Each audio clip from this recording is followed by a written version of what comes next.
What's poppin', people? It's Dante, currently standing atop a gigantic spinning rock, flying through space, orbiting around a ball of fire, and it's currently positioned at the nice angle, piercing my soul, going through my eyes, and I'm currently perceiving this incredible view of water that's nice and still, just a little bit of flow going with the wind. And I find that the light, yeah, this is the source of power for my everyday life, right? I mean, honestly, the power that you feel through sunlight, it charges your body like a human battery. And perhaps, yeah, the sunlight is the source of real power, where we live in a democracy, right? Today is the primary election. You know, in Greek, demos meaning people, Kratos meaning power, right? Power to the people. That's kind of the fundamental principle of a democracy. However, maybe the real power, the real vote that you can cast today, disregarding politics, is your everyday decisions, what you choose to consume, what you choose to do, what you choose to listen to, who you choose to speak with, who you choose to associate with, what do you do, right? Maybe the vote is simple. It's your decisions every single day. The power is within you. The power is within the people. You know, a politician can rise and can gain power within office. However, we as individuals ultimately decide. And I think that is just a nice thought. The power is within your everyday decisions and what you choose to do, and more importantly, I believe, what you choose not to do. And so, yeah, I choose to seek real raw power from being outside under the sun. Maybe humans, as much as we are these primal sort of biological beings, you know, we are also like plants, you know, as much as we are like an animal. Yeah, maybe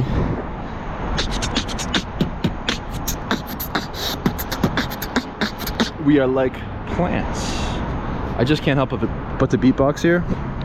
The acoustics are nice. Oh yeah, thank you for the hieroglyphics. Whoever drew these incredible hieroglyphics. I mean, I now understand, you know, the past, the present, and the future, and where we are going to go. You know, as it was in the beginning, is now, and it really always will be. I mean, we're always going to be walking around with shovels and sticks, and I think maybe returning to these like primal sort of ways of life are perhaps wise, where, yeah, maybe the point of humanity is to embrace our natural biological instincts and to not fight against them through the technology that we create.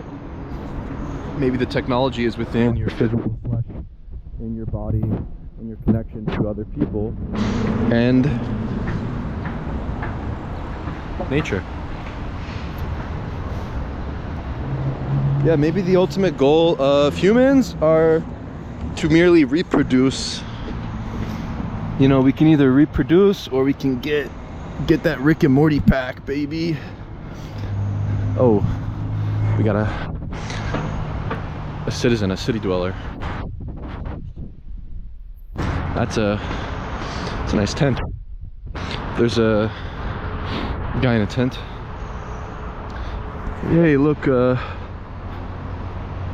beautiful reflection. You know, imagine being the first person that looked into the reflection of the water and perceived themselves. Like, they were like, what the hell am I? Is that where we started to feel shame? When we started to perceive ourselves? I think of the story of Noah's Ark, when his son found Noah lying in his tent, naked, drunk. You know, he picked the berries, or the grapes rather, from the tree, fermented them or something, and made wine, and got really drunk. You know, he did not know that these things would cause him to be intoxicated. However, he was lying drunk and asleep. And there we have his son covering the body, wow, with blankets or clothing or something. And yeah, story goes, Noah's drunk in the tent. Wow, this is such a, like, I think that we should seek all of our inspiration from whatever's outside, right? Like, so, you know, I am a photographer. I, of course, enjoy photographs. I like making photographs, but frankly, I don't look at photography. I don't really look at photographs that much. You know, I kind of just want to make my own stuff. And I think that maybe within the realm of street photography specifically, oh, this is so cool. I need to photograph this with detail. This is amazing. I always pass this, but oh, a pro tip is if you're using a Ricoh, or I guess any camera, but like specifically with this camera, I like to just set it to the automatic mode, whether it's P mode or AV mode. And then I'm currently using this exposure compensation tool on the lever. I kind of just lower it, and you make this really dark image that is almost beyond beauty. It becomes sublime. It's a really beautiful aesthetic. And yeah, I don't know, man, this is just a beautiful thing here. Maybe I can get the whole thing if I just back up and yeah, who knows? I just snapshot my way through life, right? I think to sort of just make snapshots quickly, observe things from multiple angles. Don't just make one picture and move on from things if you find it interesting, but actually to make more pictures. Yeah, you will have more stuff to look at when you go home and more potential for something interesting. Yeah, I think you know, I've made so many photographs this past year and a half so far where I'm starting to think like being detached from the outcome itself. You know, while I will cull through my photos, back them up and all that kind of stuff, it's kind of wet in the grass. Let me get off. It will be interesting to see how time passes and what I will find with time, you know, like where, you know, I believe photography requires this passage of time to find anything. And yeah, maybe remaining detached and then looking at the photos after 2 years and trying to find a couple pictures that work. Yeah, maybe that's a better solution than making these perfect selections now. Yeah, I think that it really does require you to do the work, to be out and about making new pictures. Yeah, and then ultimately you have so many photographs in your archive that you no longer need to study from the masters or whoever. It's like you already have your archive that you can study from. And yeah, I think that is maybe just a better place to be than to study other people's work. So I like that I'm making new photographs in black and white, and then I can study from my color work and yeah, just move on, you know? It's like, yeah, I like treating photography maybe as this way to have a dialogue with the world, right? Where I'm not too caught up on the photograph, but more interested in my pure sort of natural curiosity and just following that, you know, where you hear these notions of composition, leading lines, looking for, you know, some sort of moment and blah blah blah. You know, while these things can be valid and I understand them conceptually, it really will not help you practically. You know, you sort of have to, like, the real secret to photography, I believe, is throwing yourself onto the front lines of life, right? Articulating the unknown and exploring, moving your body, opening your eyes wide in the morning with that curious, childlike mindset. You know, that is where you should be. I believe that is where strong work will be made, right? It has nothing to do with your technical capability. It has nothing to do with how you even carry yourself, right? You think of like a photographer, you know, maybe their approach, you know, whether they're standoffish, close, aggressive, calm, you know, everybody has their like different approach or style of making photographs. You know, where I do not like using a flash. I kind of like to make photographs and move on. I don't like to disturb the piece too much. I do sometimes like to interact with people, very rarely, usually when I travel. And yeah, maybe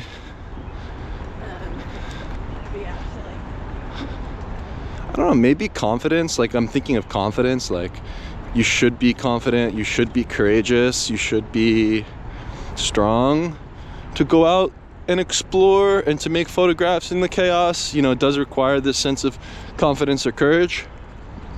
But when I think of confidence, you know, I thought of it earlier this year, like how to explain it. It's like, oh, you know, like the obvious things like lift weights, whatever, like carry your, you know, put your shoulders back, your head up, you know, your chest open, like all these things, like smile, like it's true, like it works. But you, in order to be confident, I think that you have to understand that what you are doing, you are good at, and you are deeply immersed within that practice of making photos.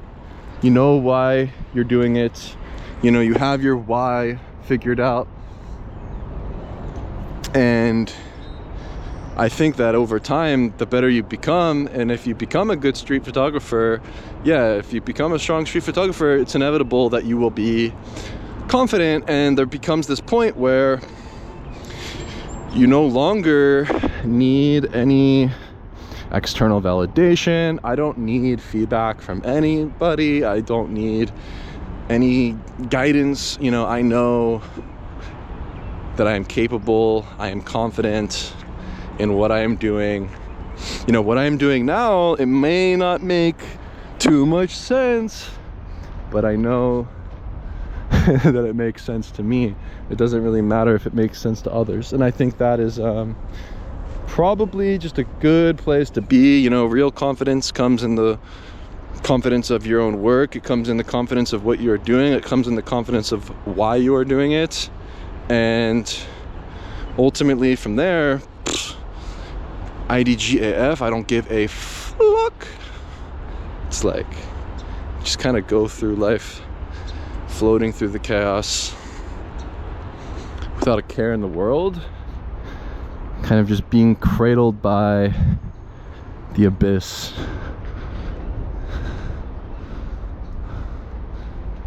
I have an affinity for nature. I love this little woodland area around the Schuylkill River, nice trees, look up.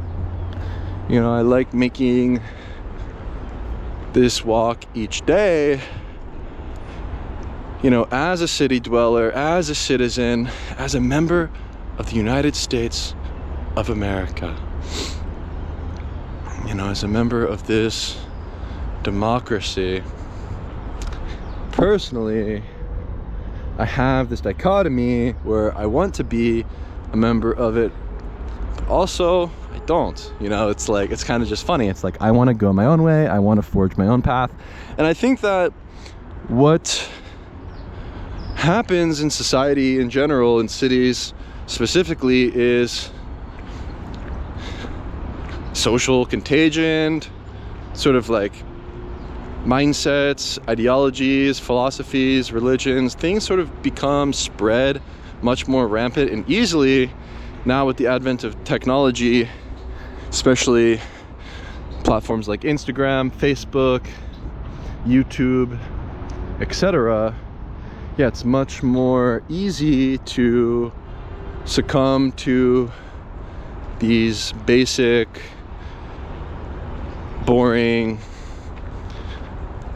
quote unquote like normal ways of being, but I say to break free from these social constraints and social norms is necessary to thrive. I think specifically as an artist, I think of it in the context of somebody who is curious and wants to become more.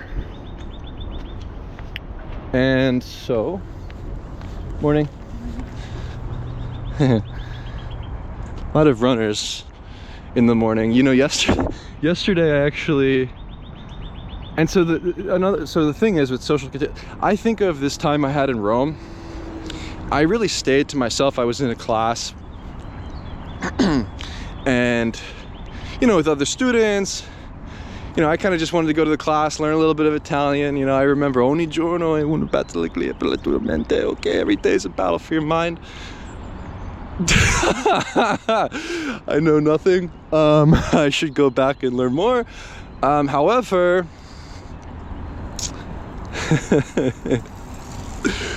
you just gotta speak like Mario and Luigi. You gotta do this.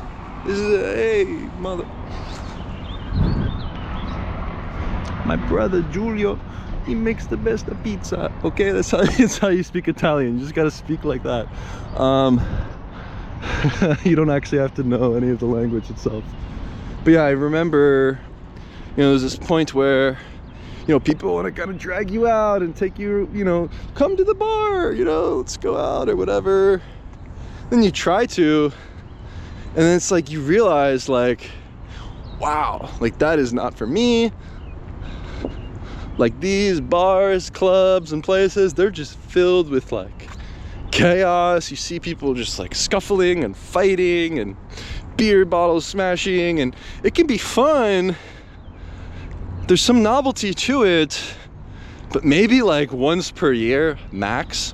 Because what I realize is my sleep, my life is precious, my health is precious. I need to get my little beauty sleep. I like to get good sleep. I had like one beer or something. It really does fuck you up.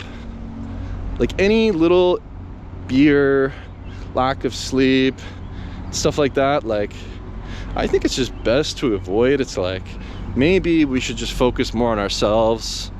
You know, I know that I thrive alone. I thrive being on my own path. I thrive doing my own thing. And when I'm around others, becoming influenced by others, yeah, I think it's just a recipe for disaster. So maybe it's best to be and find your own path. I don't know.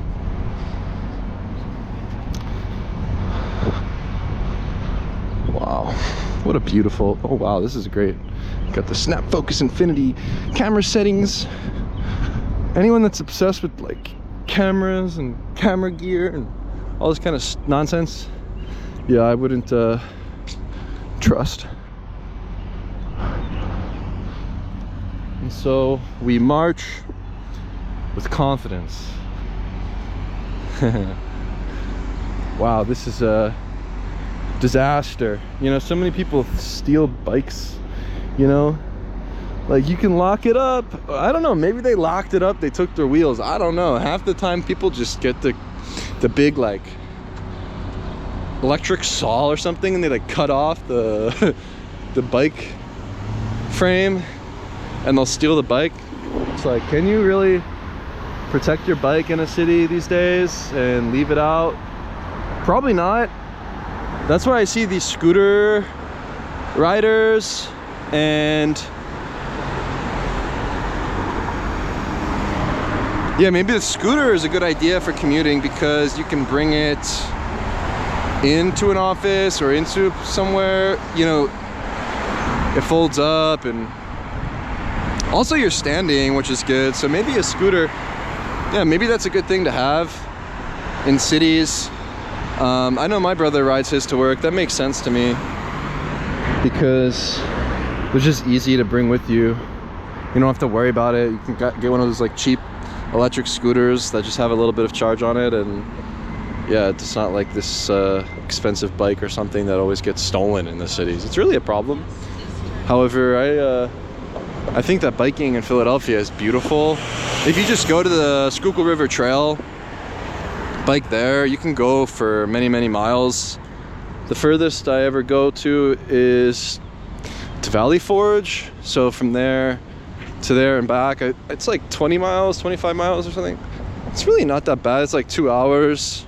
Pretty nice ride, and I like doing that usually on like 4th of July for whatever reason. I like to go on that little ride. And yeah, there's something about biking, not for exercise or fitness, but merely for exploration purposes, for leisure, for fun.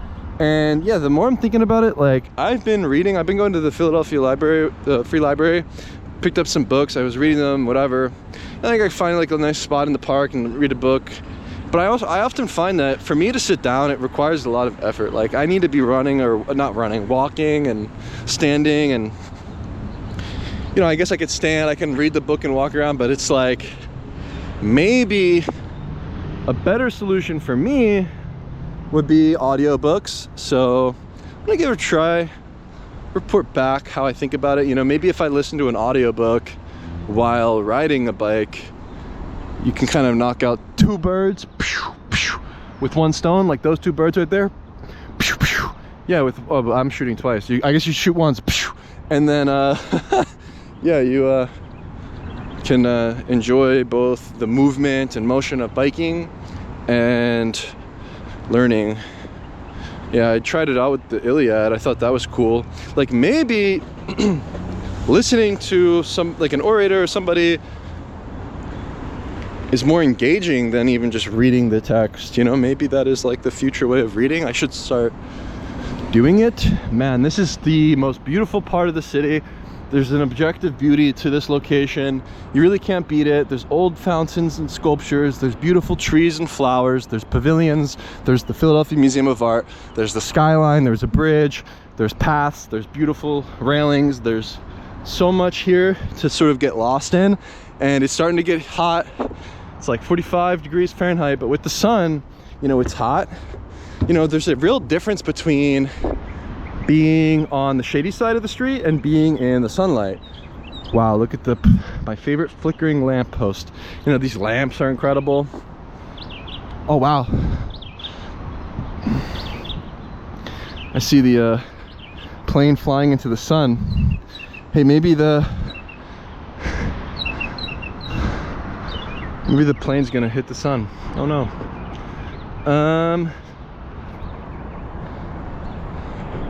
Yeah, what was I saying? Yeah, the shade. Like if I stand in the shade, like I'm just hanging out here, like like you get chilly. And actually yesterday I was walking and I noticed this guy was walking with the sun, and he was like, oh man, it's so cold. But they were on the shady side of the street and I was on the sunny side of the street, and I was like, I'm sweating, like it's hot or whatever.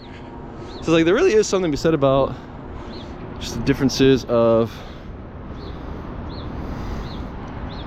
the shady side and the sunny side. I mean, it's kind of just like an obvious thing, but it's worth considering, honestly.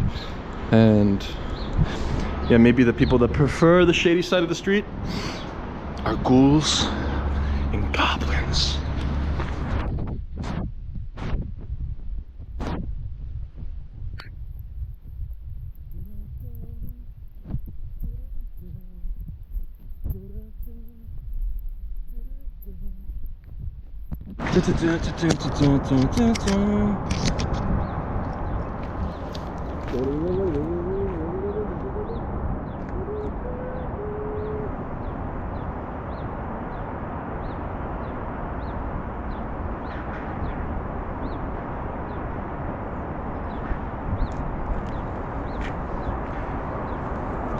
Oh, the GoPro is pointed downwards.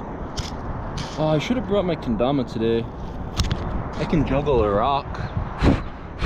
I just got dirt on my camera. Like this little rock, we too. This is my analogy. Like this little rock, we too are currently on a gigantic spinning rock, orbiting around that nice ball of fire. And perhaps to stay inspired, you just gotta follow it. Oh yeah, check out the view. Check it out, check it out. You got a SEPTA train going by. Or is that the Amtrak train? I think, yeah, that's the Amtrak train. So that's a train that goes to New York. I think when you go to New York, you go that way. Yeah. Oh, I can do credits rolling on the screen.